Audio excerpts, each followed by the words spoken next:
virus COVID-19. Ada banyak cerita, ada banyak kisah.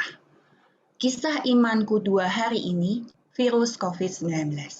Nah, sebelum kita bertemu dengan mereka, kita saksikan dulu video klip berikut ini.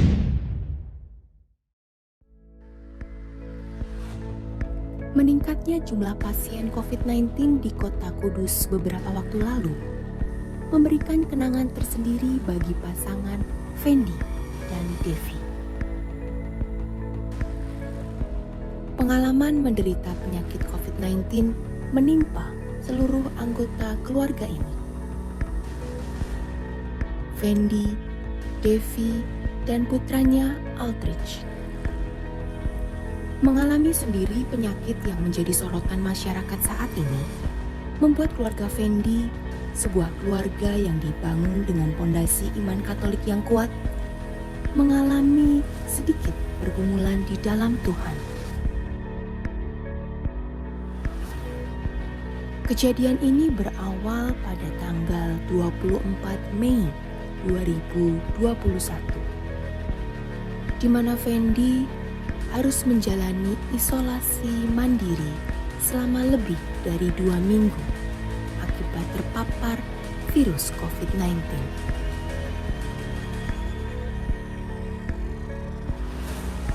Setelah isolasi mandiri, hasil swab memang negatif. Namun keanehan mulai terjadi di dalam tubuh Fendi dan saturasi oksigen turun hingga 80%. Hal ini menimbulkan kecemasan dan perusahaan tempat dia bekerja memaksanya untuk segera dirawat di rumah sakit. Namun kapasitas rumah sakit yang sudah melebihi batas karena lonjakan kasus COVID-19 di Kudus kala itu memaksanya untuk mencari rumah sakit di kota lain.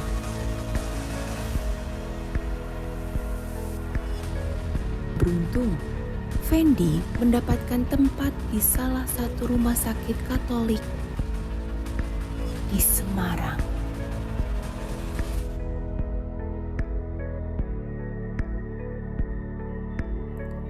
Fendi berangkat dengan ambulan tanpa didampingi oleh keluarganya, karena saat itu istrinya pun juga terpapar virus COVID-19. Setiba di rumah sakit, kondisi Fendi masih baik. Fendi masih bisa mengurus administrasinya sendiri dan segera dilayani di IGD. Setelah di ronsen, dokter mengatakan bahwa hampir 50% paru-parunya tertutup kabut.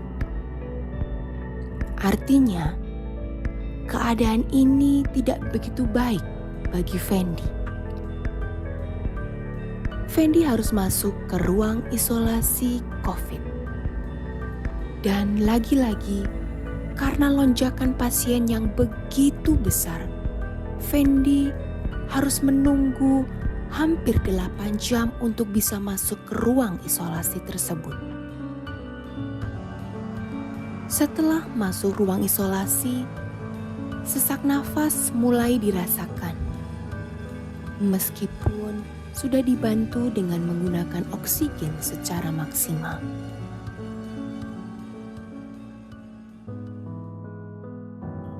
Waktu menunjukkan jam 2 dini hari, tanggal 15 Juni 2021.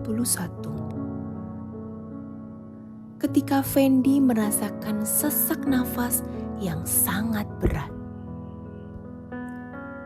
Selama lebih dari 24 jam, Fendi mengalami kesulitan bernafas. Terasa sangat berat dan sangat sesak. Hal ini membuat Fendi kelelahan. Fendi tak henti-hentinya berdoa kepada Tuhan agar diberikan kekuatan untuk mampu menghadapinya. Tenaga pun habis. nafas yang terus melemah, tubuh yang semakin tak berdaya, menyebabkan Fendi menyerah.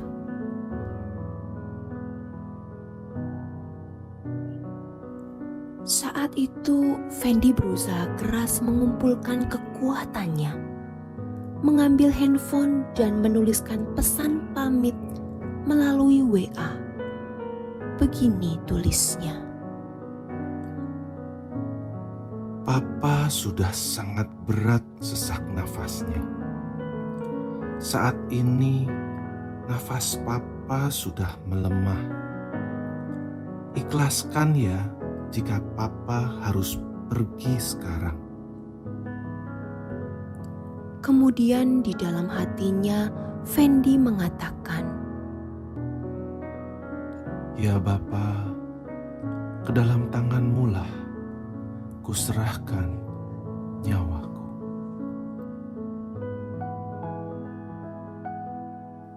Fendi merasakan seolah sudah tidak bernafas lagi. Sampai tiba-tiba ada kekuatan dari dalam diri Fendi yang mendorongnya untuk bisa bernafas kembali.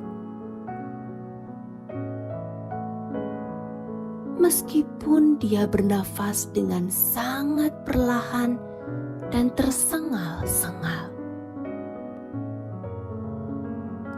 Semangatnya untuk hidup mulai datang menghampiri Fendi. Namun bagai petir di siang bolong, datanglah seorang dokter dan berkata, Apakah Bapak siap untuk menerima sakramen minyak suci? Kata-kata dokter tersebut membuat Fendi tersentak dan terdiam membisu. Bayangan kematian mulai menghantui pikirannya. Sampai Fendi mengatakan, Baik dokter, saya siap. Bersama Romo, suster, istri, dan anaknya, sakramen minyak suci diberikan melalui video call. Perasaan tenang dan damai mulai dirasakan Fendi seiring dengan sikap penyerahan diri total kepada Tuhan. Dan tak lama kemudian, masuklah sebuah pesan WA dari istrinya yang berbunyi, Suamiku, setiap manusia pada akhirnya akan pulang ke rumah Bapa. Ketika Bapa menilai kita telah selesai menunaikan tugas di dunia ini. Semakin sehat, sudah semakin pulih, dan siap untuk memuliakan Tuhan. Amin. Pertanyaan saya yang pertama nih buat Bro Fendi. Tadi ya Bro Fendi di video itu kan digambarkan ketika Bro Fendi dirujuk dari Kudus untuk ke rumah sakit di Semarang. Apa yang dirasakan Bro Fendi? Ada perasaan takut atau enggak tuh waktu perjalanan itu? Perasaan saya ketika itu terus terang campur aduk, galau maksimal gitu kan, karena ada rasa khawatir, ada rasa takut juga, ini apa kondisi saya semakin drop dan bisa semakin parah atau bagaimana, ada rasa macam-macam. Tapi ya memang bagaimanapun saya harus menjalani proses ini karena tidak ada pilihan lain. Kondisi saya semakin drop, saturasi saya juga sudah 80, maka satu-satunya pilihan saya harus berangkat. Saya harus menjalani proses itu. Begitu, Sis Felis. Ya, jadi seperti itu rasanya Bro Fendi. Sempat menolak nggak sih kok saya harus dibawa ke Semarang, apalagi naik ambulan kayak gitu? Iya, awalnya sempat merasa agak berat untuk berangkat ke sana. Karena alasan-alasan tadi, pertimbangan-pertimbangan tadi, bahwa kalau bisa ya isolasi mandiri di rumah saja. Sampai dokter di Mardi Rahayu Kudus itu agak tegas menyampaikan pada saya, ya kalau Bapak cukup bersikeras untuk pulang ke rumah, silakan Bapak tanda tangan formulir yang ada gitu ya, sampai ngeyel ceritanya ya kok ya. Jadi memang ada perasaan menolak, takut, tapi mengumpulkan kekuatan ya Prof. Hendy, dan bersyukur bahwa masih bisa berangkat sendiri, angkat koper sendiri, dan masih dapat rumah sakit di Semarang ya, maksudnya dapat ruang, karena waktu itu kan setahu saya rumah sakit pada penuh nih.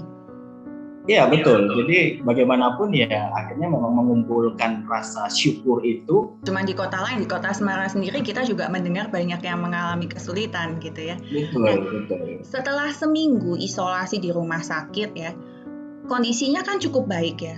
Tapi kemudian waktu tanggal 15 Juni itu seharian mengalami sesak nafas bahkan 24 jam dan puncaknya di 16 Juni.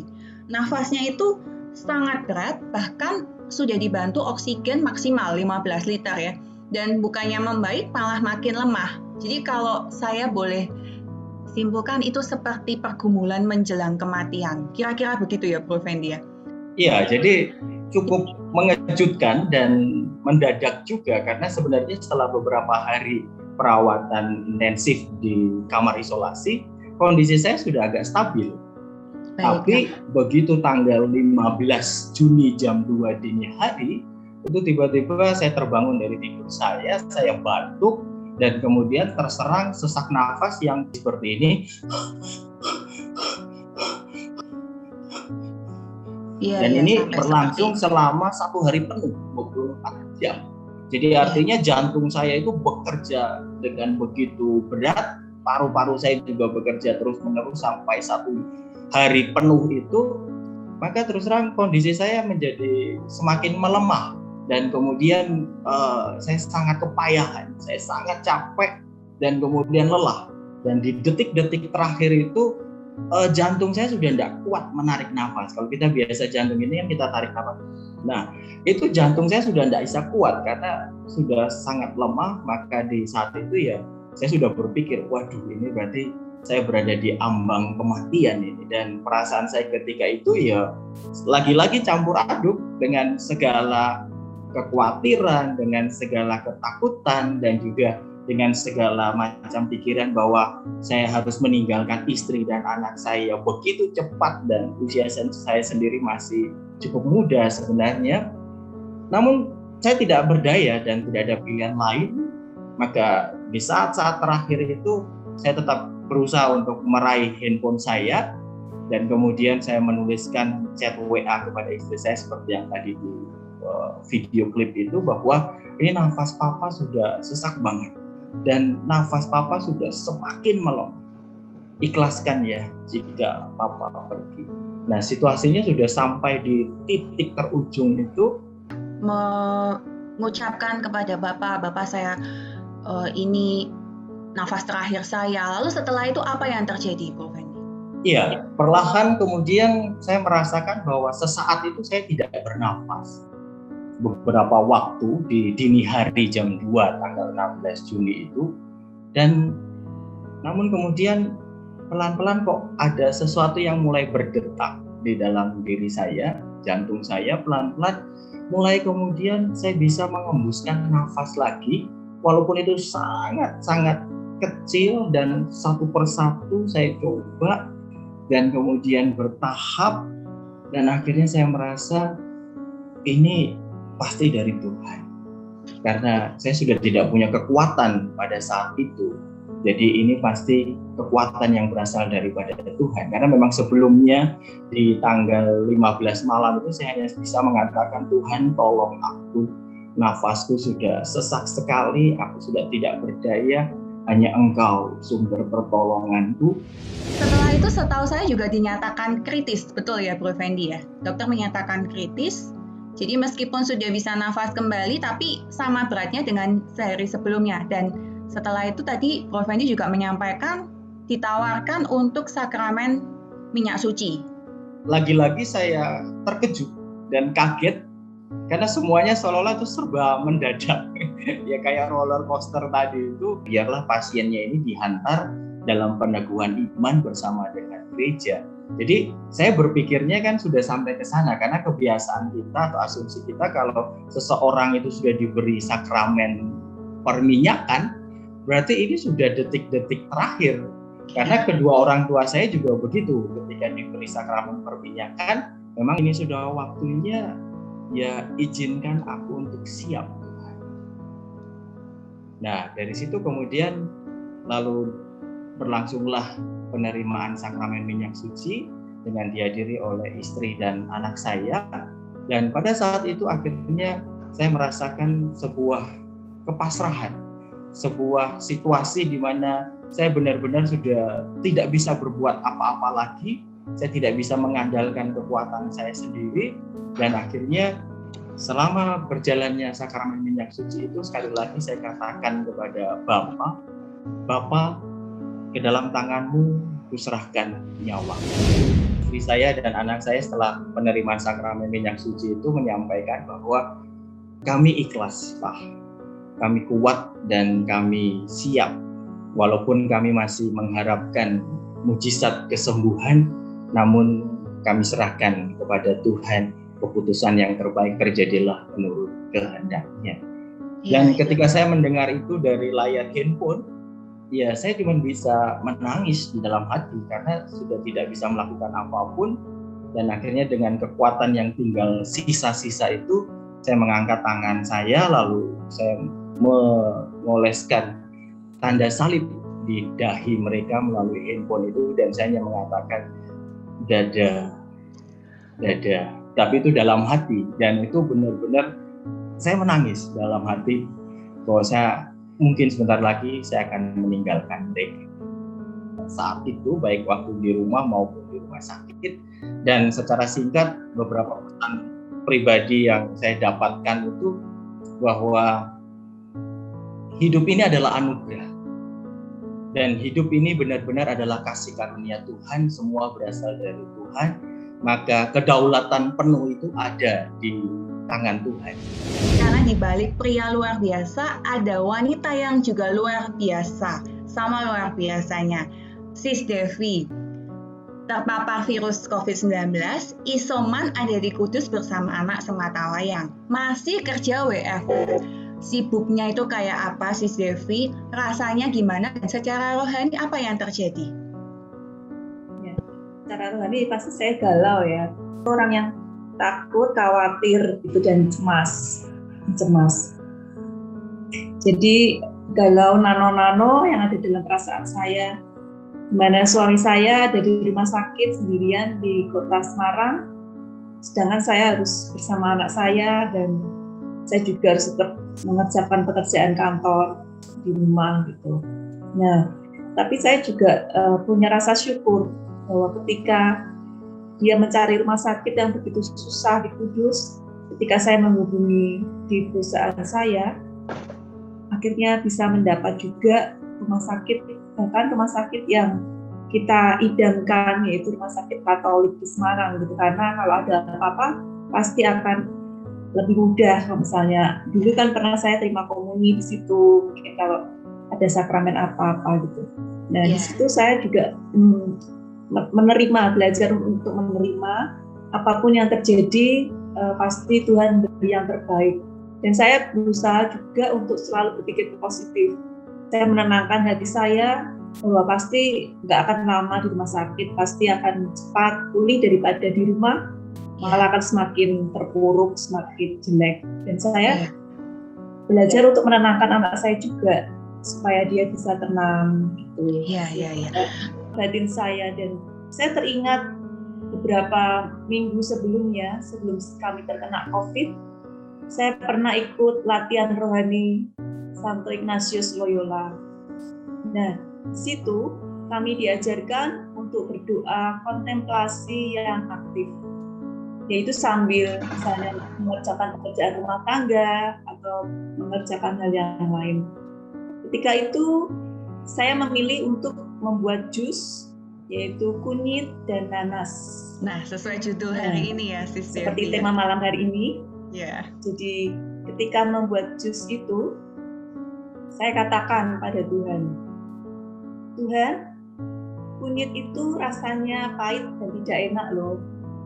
Tapi kalau nanas ini rasanya manis dan mungkin ada kecut-kecutnya sedikit. Tapi ketika dicampur keduanya, itu membuat badan saya sehat. Karena saya sudah berbulan-bulan minum jus ini dan saya jadi lebih sehat.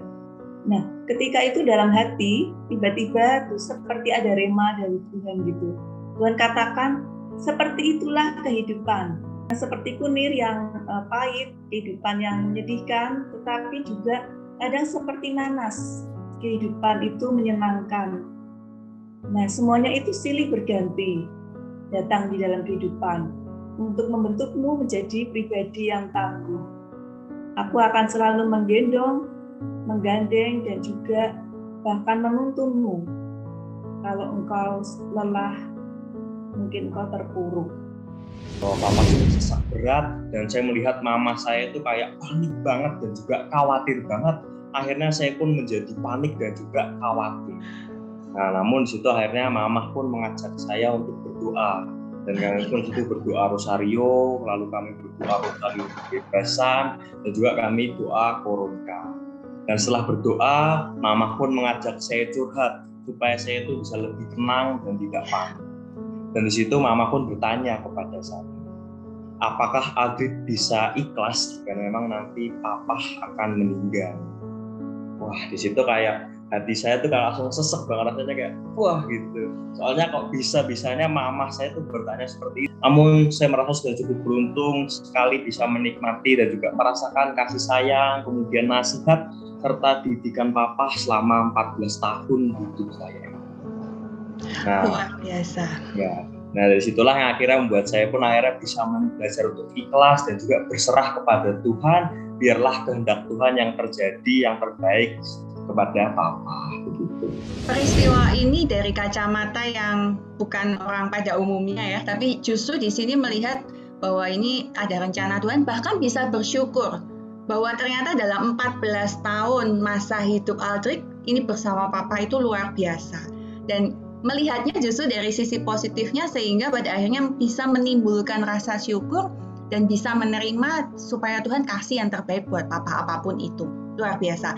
Keluarga memberi dukungan dan peneguhan, dan praktik rohani dari kecil ini kalau saya melihatnya benar-benar dirasakan di sini, memberi kekuatan, keluarga ini takut akan Allah dan setia dalam doa.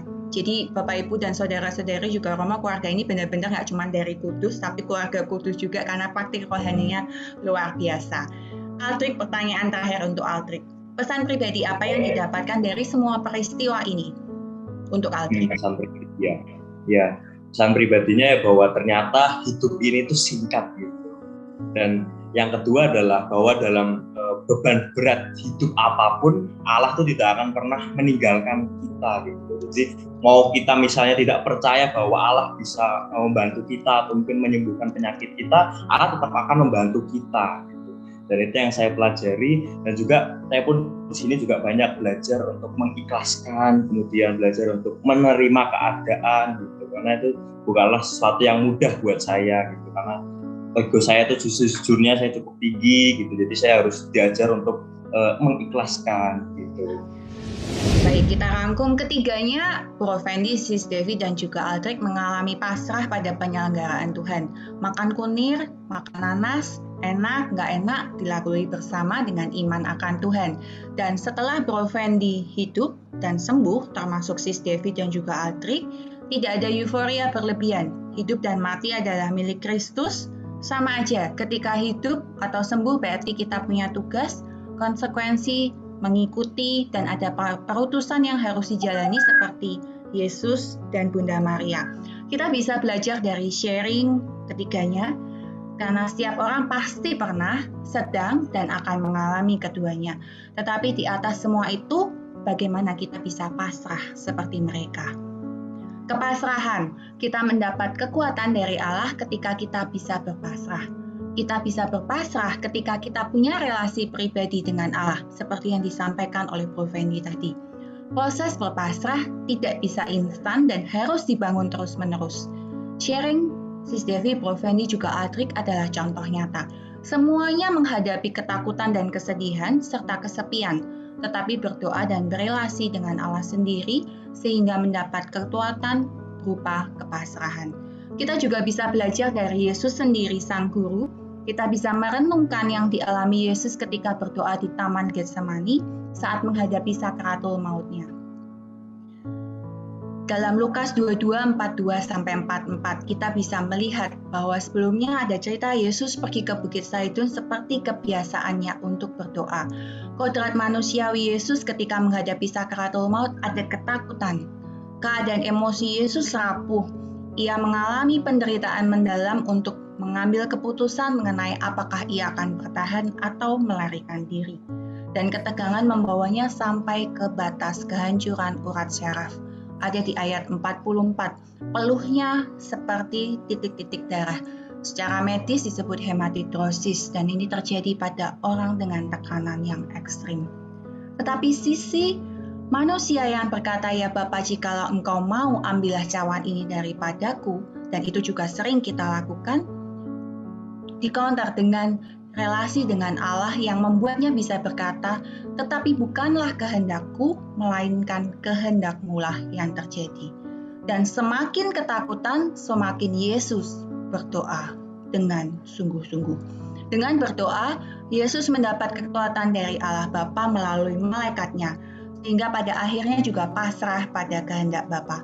Kita bisa melihat bahwa dalam doa ada pertemuan usaha manusia dengan rahmat Allah. Dengan demikian, dalam praktik rohani pun kita juga mengalami hal yang sama dan pada akhirnya kita boleh mendapat kekuatan.